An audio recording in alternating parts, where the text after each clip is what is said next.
দেশের ২৩তম রাষ্ট্রপতি নির্বাচনে আজ ইসিতে মনোনয়নপত্র জমা দিয়েছে বিএনপি ও ১১ দলীয় ঐক্যের মনোনীত ২ জন প্রার্থী। বিএনপির প্রার্থী মির্জা ফখরুল ইসলাম আলমগীর এবং ১১ দলের অলি আহমেদের পক্ষে মনোনয়নপত্র জমা দেন তাদের প্রতিনিধিরা। এ সময় জামায়াত নেতা গণতান্ত্রিক ধারা বজায় রাখতেই রাষ্ট্রপতি নির্বাচন করছেন তারা। আর বিএনপি নেতারা জানান যে নিয়ম রক্ষার নয়, সংবিধান মেনেই হচ্ছে ভোট। আগামী ১৬ আগস্ট মনোনয়নপত্র যাচাই বাছাই করবে নির্বাচন কমিশন ও সংসদ সচিবালয়। ফারজান আক্তারের প্রতিবেদন। ১৯৯১ সালের পর দেশে প্রথমবারের মতো প্রতিদ্বন্দ্বিতামূলক রাষ্ট্রপতি নির্বাচন অনুষ্ঠিত হতে যাচ্ছে আগামী ২০ আগস্ট। এজন্য ৯ আগস্ট রাষ্ট্রপতি পদে অবসরপ্রাপ্ত কর্নেল অলি আহমেদের নাম ঘোষণা করেছে বিরোধী দলীয় জোট ১১ দলীয় ঐক্য। বৃহস্পতিবার মির্জা ফখরুল ইসলাম আলমগীরের নাম ঘোষণা করল বিএনপি। সকাল ১১টায় নিজেদের প্রার্থীর পক্ষে মনোনয়ন জমা দিতে নির্বাচন কমিশনে আসে জামায়াতের সেক্রেটারি জেনারেল হামিদুর রহমান আজাদের নেতৃত্বে একটি প্রতিনিধি দল। এ সময় হামিদুর রহমান আজাদ বলেন, বিএনপি গণভোটের রায় বাস্তবায়ন করলে তাদের সমালোচনায় পড়তে হতো না। সরকার চাইলে অধ্যাদেশ জারি করে ৭০ অনুচ্ছেদ বাদ দিতে পারে বলেও মন্তব্য করেন তিনি। বিএনপি সহ যারা ঐক্যমত কমিটি ছিলেন, আমরা ৩ দিন প্রায় আলোচনা করার পর সবাই মিলে একমত হয়েছি যে আর্টিকেল 70 এখানে নো কনফিডেন্স অনাস্থা ভোট এবং অর্থ বিল ছাড়া আর সব ক্ষেত্রে সংসদ সদস্যগণ স্বাধীনভাবে মত দিতে পারবেন, ভোট দিতে পারবেন। গণভোটে এটা পাশ হওয়ার পরও প্রাতিষ্ঠানিক রূপ দেওয়ার ক্ষেত্রে ওনাদের গড়িমসির কারণে এই সংস্কারটা ওনারা করছেন না। দুপুর দুটোয় বিএনপির স্থায়ী কমিটির সদস্য মঈন খানের নেতৃত্বে একটি প্রতিনিধি দল মির্জা ফখরুল ইসলামের মনোনয়ন জমা দেয় ইসিতে। এ সময় বিএনপির স্থায়ী কমিটির সদস্য গয়েশ্বর চন্দ্র রায় জানান, এই নির্বাচন কোনো নিয়ম রক্ষার নয়, সংবিধান মেনেই হচ্ছে। রাষ্ট্রপতি নির্বাচনের কোনো সম্পর্ক নাই। গণভোট পুরোপুরি মাইনেও করা যাবে, না মাইনেও করা যাবে, কিন্তু আমরা মানব। সেই গণভোটটা আমরা প্রতিফলিত করব পর্যায়ক্রমে, পালাক্রমে সংসদে সংসদ হবে। রাষ্ট্রপতি নির্বাচনটা আলাদা বিষয়, নিয়ম রক্ষার কথাটা সঠিক না। এ সময় সব দলের অংশগ্রহণে সংবিধান সংস্কার করা হবে বলে আশ্বাস দেন সরকার দলীয় চিফ হুইপ। ২০২৬ সালে তারা ১০৬ বার সংবিধান সংশোধন করেছে। তারা সংবিধান নতুন করে লিখে নেয়। কাজে আমরা সংবিধান নতুন করে লিখবো না, আমরা যা একটা কমাও যদি পরিবর্তন করি সেটাই হবে সংবিধানের সংস্কার। একটা কমা পরিবর্তন করে যদি সংস্কারই হবে, প্রত্যেকটা শব্দই সংস্কার আমরা যদি পরিবর্তন করি, আবার আর কাজটাই হবে সংশোধনের কাজ। দেশের ২৩তম রাষ্ট্রপতি নির্বাচনে অংশ নেয় বিরোধী দলীয় জোটকে স্বাগত জানিয়েছে বিএনপি। আমি তাদেরকে স্বাগত জানাই যে তারা রাষ্ট্রপতি নির্বাচনকে প্রত্যাখ্যান না করে অংশগ্রহণ করছে। এদিকে রাষ্ট্রপতি নির্বাচনের মনোনয়ন জমার শেষ দিন নির্বাচন কমিশনে ব্রিফ করেন ইসির সিনিয়র সচিব। তিনি জানান, ৩টি মনোনয়নপত্র জমা পড়েছে রাষ্ট্রপতি পদে। বিএনপি থেকে মির্জা ফখরুল ইসলাম আলমগীরের পক্ষে একটি ও ১১ দলীয় জোটের প্রার্থী অলি আহমেদের পক্ষে ২টি মনোনয়ন জমা পড়ে। ৩টা মনোনয়নপত্র পেয়েছি। ৩টার ভিতরে একজনা ডক্টর অলি আহমেদ বীর বিক্রম, ওনার মনোনয়নপত্র পেয়েছে ২টা, আর মির্জা ফখরুল ইসলাম আলমগীর ওনার মনোনয়নপত্র পেয়েছে ১টা। মনোনয়নপত্র যাচাই বাছাই নির্বাচন কমিশনের সাথে সংসদ সচিবালয়ে কাজ করবে বলেও জানান তিনি। প্রতিদ্বন্দ্বী প্রার্থী হচ্ছেন ২ জন। ফারজানা আক্তার, একাত্তর, ঢাকা।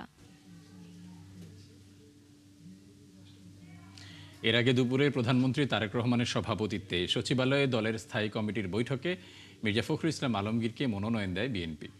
দলের সিনিয়র যুগ্ম মহাসচিব রুহুল কবির রিজভী জানান, মহাসচিব ও স্থায়ী কমিটির সদস্য থেকে পদত্যাগ করেছেন মির্জা ফখরুল ইসলাম আলমগীর এবং এর মধ্য দিয়ে অবসান হলো তার দীর্ঘ রাজনৈতিক জীবনের আন্দোলন, সংগ্রাম, ত্যাগ, তিতিক্ষার এক দীর্ঘ ইতিহাসের। বিস্তারিত মোহাম্মদ হোসাইনের রিপোর্টে।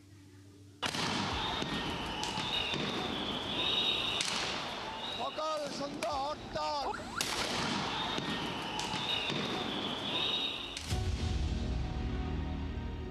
দেড় দশকেরও বেশি সময় ধরে বিএনপি মহাসচিবের দায়িত্ব পালন করেছেন বর্ষিয়ান রাজনীতিবিদ মির্জা ফখরুল ইসলাম আলমগীর।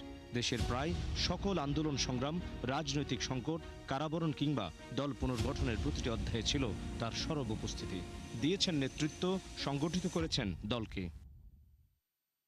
বৃহস্পতিবার সচিবালয়ে বিএনপির সর্বোচ্চ নীতি নির্ধারণী ফোরাম জাতীয় স্থায়ী কমিটির বৈঠকে জবনিকা হল তার দীর্ঘ রাজনৈতিক ইতিহাসের। এবার তিনি যাচ্ছেন দেশের সর্বোচ্চ সাংবিধানিক পদে। পদত্যাগ করেছেন মহাসচিব ও দলের স্থায়ী কমিটির সদস্য পদ থেকে। রাষ্ট্রপতি পদে দলের চূড়ান্ত মনোনয়ন পেয়েছেন মির্জা ফখরুল ইসলাম আলমগীর। মহাসচিব ফখরুল ইসলাম আলমগীর সাহেব প্রেসিডেন্ট নির্বাচিত হয়েছে দলের পক্ষ থেকে, নমিনেশন দিতে যাচ্ছে, এখন নমিনেশন পেপার দিতে যাচ্ছে। সচিবালয়ে অনুষ্ঠিত স্থায়ী কমিটির বৈঠকের মধ্যেই সাংবাদিকদের আনুষ্ঠানিক ঘোষণা দেন বিএনপির সিনিয়র যুগ্ম মহাসচিব রুহুল কবির রিজভী। বাংলাদেশ জাতীয়তাবাদী দলের পক্ষ থেকে আনন্দের সাথে জানাচ্ছি, বাংলাদেশ জাতীয়তাবাদী দলের রাষ্ট্রপতি প্রার্থী হয়েছেন দলের সংগ্রামী মহাসচিব মির্জা ফখরুল ইসলাম আলমগীর। প্রার্থী হওয়ার সাথে সাথে বাংলাদেশ জাতীয়তাবাদী দলের মহাসচিব এবং জাতীয় স্থায়ী কমিটির সদস্য পদ থেকে পদত্যাগ করেছেন। রাজনীতির দীর্ঘ পথ চলায় শিক্ষকতা থেকে জাতীয় রাজনীতির শীর্ষ পর্যায়ে উঠে আসেন মির্জা ফখরুল ইসলাম আলমগীর। 2001 সালে সংসদ সদস্য নির্বাচিত হওয়ার পর প্রতিমন্ত্রীর দায়িত্ব পালন করেন তিনি। 2011 সালে বিএনপির ভারপ্রাপ্ত মহাসচিবের দায়িত্ব গ্রহণের পর থেকে এই বীর মুক্তিযোদ্ধা হয়ে ওঠেন দলের অন্যতম প্রধান মুখ। 2016 সালে দলের ষষ্ঠ জাতীয় কাউন্সিলে মহাসচিব নির্বাচিত হন সব দলের মানুষের কাছে অনেকটা প্রিয় মুখ মির্জা ফখরুল ইসলাম আলমগীর। মোহাম্মদ হুসাইন, 71, ঢাকা। রাজনীতির সূচনাতেই স্বতন্ত্রভাবে পৌরসভার চেয়ারম্যান। এবার অন্যতম প্রধান রাজনৈতিক দল বিএনপির মনোনয়ন পেয়ে বঙ্গভবনের পথে। মির্জা ফখরুল ইসলাম আলমগীরের মাঝখানের পথটা শুধু পদ পদবি পরিবর্তনের গল্প নয়, বরং দীর্ঘ রাজনৈতিক আন্দোলন সংগ্রাম আর দলের কঠিন সময় দায়িত্ব কাঁধে তুলে নেয়ার। তরুণ বয়সে বাম ধারা দিয়ে যার রাজনীতি শুরু, তিনি এখন রাষ্ট্রের সর্বোচ্চ দায়িত্ব নেয়ার পথে। শফিকুল হকের প্রতিবেদন। আজিয়ে প্রভাতে রবির কর, কেমনে পশিল প্রাণের পর, কেমনে পশিল গুহার আধারে প্রভাত পাখির গান, না জানি কেন রে এতদিন পরে জাগিয়া উঠিছে প্রাণ। উত্তরের জেলা ঠাকুরগাঁয়ে জন্ম, ছাত্রজীবন ঢাকা বিশ্ববিদ্যালয়ে, তারপর শিক্ষকতা। কিন্তু শ্রেণীকক্ষের এই জীবন বেশি দিন আটকে রাখতে পারেনি মির্জা ফখরুল ইসলাম আলমগীরকে। ছাত্র জীবনেই রাজনীতিতে হাতেখড়ি হয় তার। 69-এর গণ অভ্যুত্থানের উত্তাল সময়ে ঢাকা বিশ্ববিদ্যালয় ছাত্র ইউনিয়নের নেতৃত্বে ছিলেন মির্জা ফখরুল। 80-র দশকেই সরকারি চাকরি ছেড়ে সক্রিয় রাজনীতিতে নামেন তিনি। স্বতন্ত্র প্রার্থী হয়ে ঠাকুরগাঁও পৌরসভার চেয়ারম্যান নির্বাচিত হন। এরপর 90-এর স্বৈরাচার বিরোধী আন্দোলনের উত্তাল সময়ে যোগ দেন বিএনপিতে। 1992 সালে দায়িত্ব পান ঠাকুরগাঁও জেলা বিএনপির সভাপতি।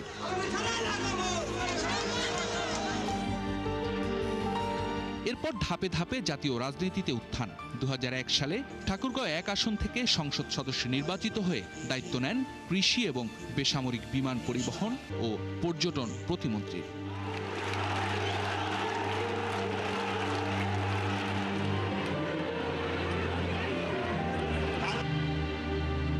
দলের গুরুত্বপূর্ণ দায়িত্ব একে একে এসেছে তার কাঁধে। জ্যেষ্ঠ যুগ্ম মহাসচিব, ভারপ্রাপ্ত মহাসচিব আর 2016 সালে ভারমুক্ত হয়ে দায়িত্ব পান বিএনপি মহাসচিবের। পদ যত বড় হয়েছে, রাজনৈতিক পথ ততটা মসৃণ হয়নি মির্জা আলমগীরের। 11 বার কারাবাস হয়েছে তাকে। সব মিলিয়ে প্রায় 3.5 বছর কেটেছে কারাগারে। কিন্তু কারাগার থামাতে পারেনি তার রাজনৈতিক পথ চলা, বরং প্রতিটি সংকটের পর আরো শক্তিশালী হয়ে ফিরেছেন রাজনীতির মাঠে। গুম করে দেয় বাচ্চাগুলো এখানে দাঁড়িয়ে স্ট্যান্ড করলো আপনার সামনে, বাবার সঙ্গে করতে চাই, সেই দেশে এর জন্য যুদ্ধ করেছিলাম। ফ্যাসিস্ট আওয়ামী সরকারের মিথ্যে মামলায় বেগম খালেদা জিয়ার কারাবন্দিত্ব এবং তারেক রহমানের দেশের বাইরে অবস্থানের সময় দলের নেতৃত্ব দিতে হয়েছে তাকেই। মহাসচিব হিসেবে দীর্ঘ 1 দশকের এই সময়ে দলটির অন্যতম প্রধান মুখও বলতে গেলে মির্জা ফখরুল, আর এবার সেই দলই তাকে তুলে ধরেছে রাষ্ট্রপতি পদের জন্য। ঠাকুরগাঁও থেকে জাতীয় রাজনীতির সর্বোচ্চ শিখরে এই দীর্ঘ যাত্রায় মির্জা ফখরুল ইসলাম আলমগীর নিজেই বাংলাদেশের রাজনৈতিক ইতিহাসের একটি উল্লেখযোগ্য অধ্যায়। শফিকুল হক, 71, ঢাকা। সময় সুযোগ ও দেশের স্বার্থ মিলিয়েই প্রধানমন্ত্রী তারেক রহমান ভারত সফর করবেন বলে জানিয়েছেন পররাষ্ট্র প্রতিমন্ত্রী শামা ওবায়েদ। তিনি বলেন, দুদেশের সরকার প্রধানরা আলোচনায় বসলে অনেক সমস্যার সমাধান হবে। ভারতের উচিত হবে সেই সুযোগের সদ্ব্যবহার করা। বিকেলে পররাষ্ট্র মন্ত্রণালয়ে সাংবাদিকদের বিভিন্ন প্রশ্নের জবাবে প্রতিমন্ত্রী এসব কথা বলেন। বিস্তারিত জানাচ্ছেন নাদিয়া শারমিন। বিমস্টেকের চেয়ারম্যান হিসেবে দিল্লিতে আসন্ন ব্রিক্স সম্মেলনে প্রধানমন্ত্রী তারেক রহমানকে আমন্ত্রণ জানিয়েছেন ভারতের প্রধানমন্ত্রী নরেন্দ্র মোদী। দায়িত্ব নেয়ার পরপরই নতুন প্রধানমন্ত্রী হিসেবেও আমন্ত্রণ জানিয়েছিলেন ভারত সফরের জন্য। কিন্তু শেখ হাসিনা ইস্যুতে সম্প্রতি দেশটির সাথে টানাপোড়েনে প্রধানমন্ত্রীর দিল্লি সফর নিয়ে ধোঁয়াশা দেখা দেয়। অবশ্য প্রতিবেশী দেশটির সাথে সম্পর্ক এগিয়ে নিতে চায় বর্তমান সরকার। ভারত সফর নিয়ে এখনো সিদ্ধান্ত চূড়ান্ত না হলেও বৃহস্পতিবার নিজ দপ্তরে সাংবাদিকদের তেমনই ইঙ্গিত দেন পররাষ্ট্র প্রতিমন্ত্রী। সরকার ব্যস্ত আছে, মাননীয় প্রধানমন্ত্রী ব্যস্ত আছেন, তার মধ্যেই যদি সবকিছু মেলে অবশ্যই ভারত সফর হবে, জাপান সফর হবে, সব সফরই হবে, সেটা দেখা যায়। ভারত সহ সব দেশ সফরের ব্যাপারে সরকার ইতিবাচক বলে মন্তব্য করেন প্রতিমন্ত্রী। আমরা সকল দেশ সফরের ক্ষেত্রেই আমরা বাংলাদেশ সরকার পজিটিভ আছে, কিন্তু এটা নির্ভর করবে মাননীয় প্রধানমন্ত্রীর সময়ের উপরে এবং দুই দেশের আলোচনার কতটুকু আগাচ্ছে সেটার উপর। ভারতের সাথে সম্পর্ক স্বাভাবিক করা নিয়ে প্রশ্নেরও উত্তর দেন শামা ওবায়েদ। যখন দুই দেশের প্রধান কথা বলেন, দ্বিপাক্ষিক আলোচনা হয়, তখন অনেক সমস্যা সমাধানেরই সুযোগ থাকে। সেই সুযোগটা তো আছেই, রয়ে গেছে, এবং ভারতের দিক থেকেও উচিত হবে সেই সুযোগের সদ্ব্যবহার করা। একজন সাজাপ্রাপ্ত আসামি যখন ভারতের মাটিতে বসে কথা বলে, সেটা বাংলাদেশের জনগণ সেটা ভালোভাবে নিবে না, নেয় না। এখন পর্যন্ত জাতিসংঘের সাধারণ পরিষদের সভাপতি পদে বাংলাদেশের পররাষ্ট্রমন্ত্রীর জয় সহ সরকারের 180 দিনের সাফল্যের কথাও জানান তিনি। নাদিয়া শারমিন, 71, ঢাকা। জাতীয় গ্রিডের সরবরাহ কমে যাওয়ায় আবারও তীব্র হচ্ছে গ্যাস সংকট। চট্টগ্রামে ঘন্টার পর ঘন্টা লাইনে দাঁড়িয়ে যানবাহনের জন্য গ্যাস পাচ্ছেন না চালকরা। বাসাবাড়িতেও রান্নার গ্যাস পাওয়া যাচ্ছে না। আর কারখানাতেও উৎপাদন সংকটের আশঙ্কা করছেন ব্যবসায়ীরা। কর্ণফুলী গ্যাস ডিস্ট্রিবিউশন কোম্পানির কর্মকর্তারা জানান যে খারাপ আবহাওয়ার কারণে এলএনজিবাহী জাহাজ মহেশখালী ভাসমান টার্মিনালে ভিড়তে না পারায় সংকট বেড়েছে। প্রণবেশ চক্রবর্তীর প্রতিবেদন। কিছুদিন গ্যাস সরবরাহ স্বাভাবিক থাকলেও মঙ্গলবার থেকে মহেশখালী ভাসমান টার্মিনাল থেকে গ্যাসের সরবরাহ কমেছে বন্দরনগরী চট্টগ্রামে। সরবরাহ কমে যাওয়ায় নগরীর সিএনজি ফিলিং স্টেশনগুলোতে গ্যাস নেই।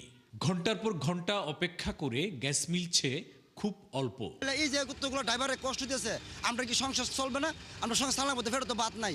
মালিকে বলতেছি যে তোমরা যেখান থেকে পারো গ্যাস নিয়ে আসো, চালাও। গ্যাস ন বা নও তোমাদের ব্যাপার, তোমরা 1050 টাকা করে ইনকাম দিতে হবে। এই পর্যন্ত এখনো 1 টাকা ভাড়া মারতে পারিনি, গ্যাসের জন্য কিন্তু ঘুরতেছি শুধু।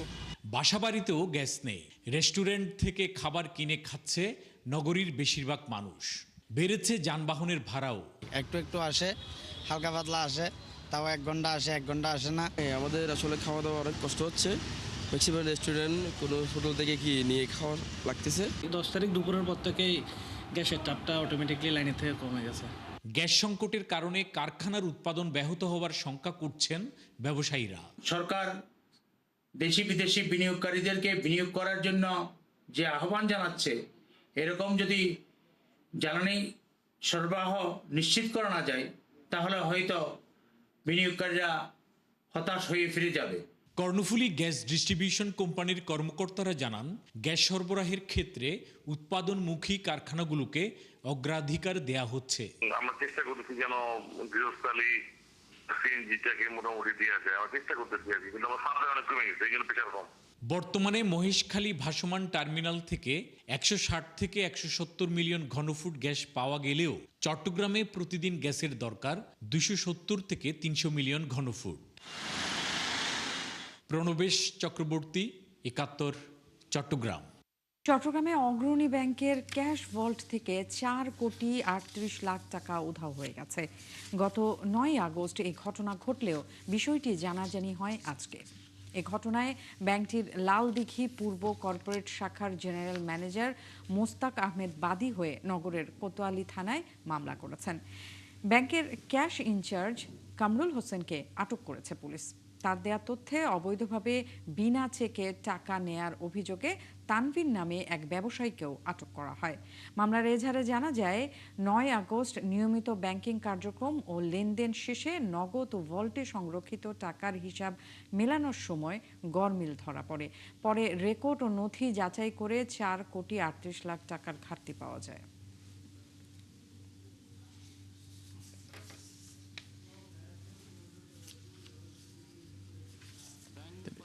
মানুষ সেখানে টাকা জমা রাখে একটা বিশ্বাসের রাস্তা, ঠিক আছে। এখন আপনি যদি রক্ষক হয়ে যদি বক্ষক হয়ে যান সেটা তো আর কিছু করার নাই। এরপরে এটা দিন শেষে যখন ক্যাশ মিলাতে যাবে তখন ধরা পড়বে। ধরা পড়ার পরে ওরকে তো আর বের হইতে দেয় নাই, ওরা তো বের হইতে দেয় না, ঠিক আছে। এখন আপনাকে যদি টাকা নিয়ে যদি কোথায় বাইরে রেখে আসেন, আপনাকে সারাদিন মেরে ফেললে তো টাকা পাওয়া যাবে না।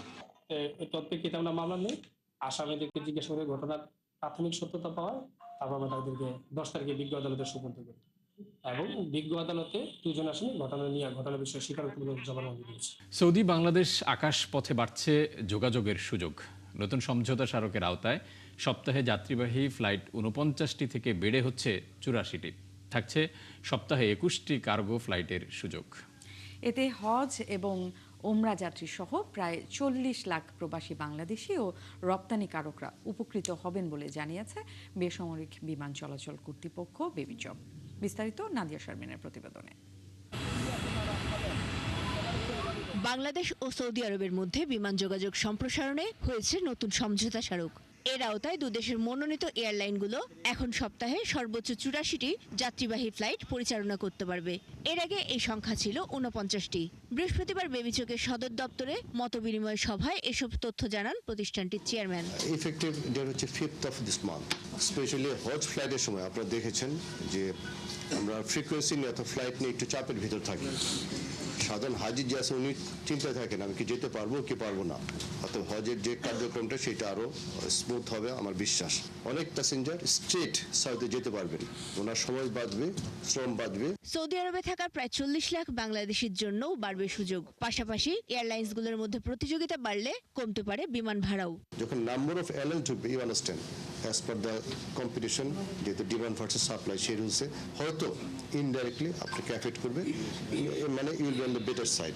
শুধু ঢাকা নয়, চট্টগ্রাম ও সিলেট থেকেও সৌদি আরবের বিভিন্ন গন্তব্যে সরাসরি ফ্লাইট বাড়ানোর সুযোগ তৈরি হয়েছে। এতে রিয়াদ, দাম্মাম, মদিনা ও জেদ্দার সাথে আঞ্চলিক বিমানবন্দরগুলোর যোগাযোগ আরো বাড়তে পারে। তখন স্পেসিফিক করে নেই যে 49 এর ভিতরে 84 এর ভিতরে সে 50টা ঢাকাতে হবে, 30টা চিটাগাং হবে, 20টা সিলেট হবে, এই ডিটেলস আমরা যাইনি। বাট বেড়েছে, সাবসিকুয়েন্ট ওদের রিকোয়েস্ট করে আমাদের ডেস্টিনেশনগুলো আমরা ডাইভার্স করবো, ওদের ডেস্টিনেশনগুলো ডাইভার্স করবে। নতুন এই সমঝোতায় দুদেশের মধ্যে সপ্তাহে 21টি কার্গো ফ্লাইট পরিচালনা করার সুযোগ থাকছে। এতে সহজভাবে তৈরি পোশাক, শাকসবজি ও ফলমূল সহ বাংলাদেশের রপ্তানির পণ্য দ্রুত সৌদি বাজারে পাঠানোর।